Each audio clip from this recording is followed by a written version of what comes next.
আমার নাম কেটে আরেকজনকে ঢুকালাম, আর তুমি এত বাচ্চা ছেলে, তোমার কমন সেন্স ধরলো না যে প্রতিনিধি কে হতে পারে।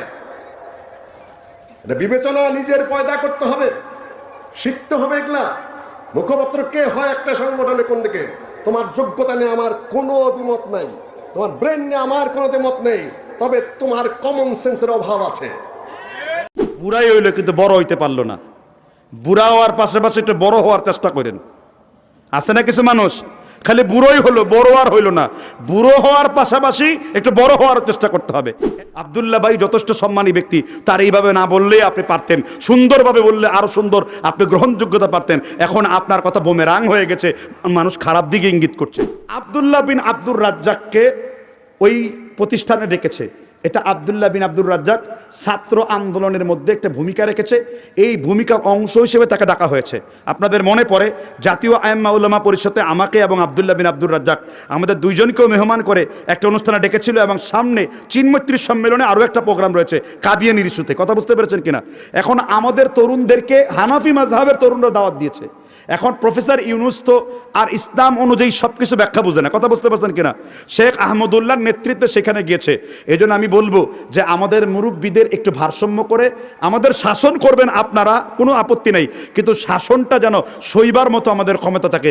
শাসন করতে যায় যেন কারো ব্যক্তি আক্রমণ না হয়, কারণ রসুল বলেছেন ইন্না আরবার রিবা ইউরদুর রাজুলিল মুসলিম, সব থেকে বড় সুদ হলো কোন মানুষের বেইজ্জতি করা। ঠিক না ঠিক জোরে বলেন।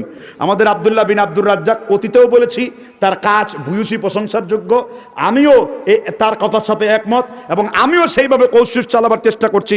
কারণ যুগ উত্তীর্ণ ভাষায় সাবলীলভাবে উদু ইলা সাবিলি রাব্বিকা বিল হিকমা এভাবে কাজ করতে হবে। আমাদের আহলে হাদিস আলেমদের মধ্যে হিংসা বিদ্বেষ এটা ছড়াবার চাইতে আমাদের দিনী ভাইদের মধ্যে কোরআন বেড়ে গেছে। একজন তার পছন্দের লোকদের পক্ষে ছাপা ধরে, কেউ আব্দুর রাজ্জাকের ভক্ত, কেউ আমাদের ভক্ত, কেউ আব্দুল্লাহর ভক্ত, কেউ অমুকের ভক্ত তমুকের ভক্ত। না, আপনাদের সকল সালাফি আলেমদের সম্মান করতে হবে, সকল হক্কানি আলেমদের সম্মান করতে হবে, সে যেই গ্রুপের হোক। লা তুকাল্লিদু দীনাকুমুর রিজালা, কোনো অন্ধ ব্যক্তির অনুসরণ করা যাবে না। মুহাম্মদ সাল্লাল্লাহু আলাইহি ওয়াসাল্লাম ছাড়া, সাহাবীদের জামাআত ছাড়া কাউকে অন্ধভাবে বিশ্বাস করা যাবে না। আমি মুআজ্জম হোসেন সাইফি বলতে যেয়ে ভুল করি, পড়তে যেয়ে ভুল করি, নাহু পড়তে যেয়ে ভুল করি, সরফ পড়তে যেয়ে ভুল করি, কিরাত পড়তে ভুল করি, ইবারত পড়তে ভুল করি, আমি ভুল করবই, কারণ আমি নালায়েক, লায়েক নই। যিনি ভুল ত্রুটির ঊর্ধ্বে তিনি আমার নবী মুহাম্মদ। আমরা কেন শিক্ষা থেকে সরে যাচ্ছি?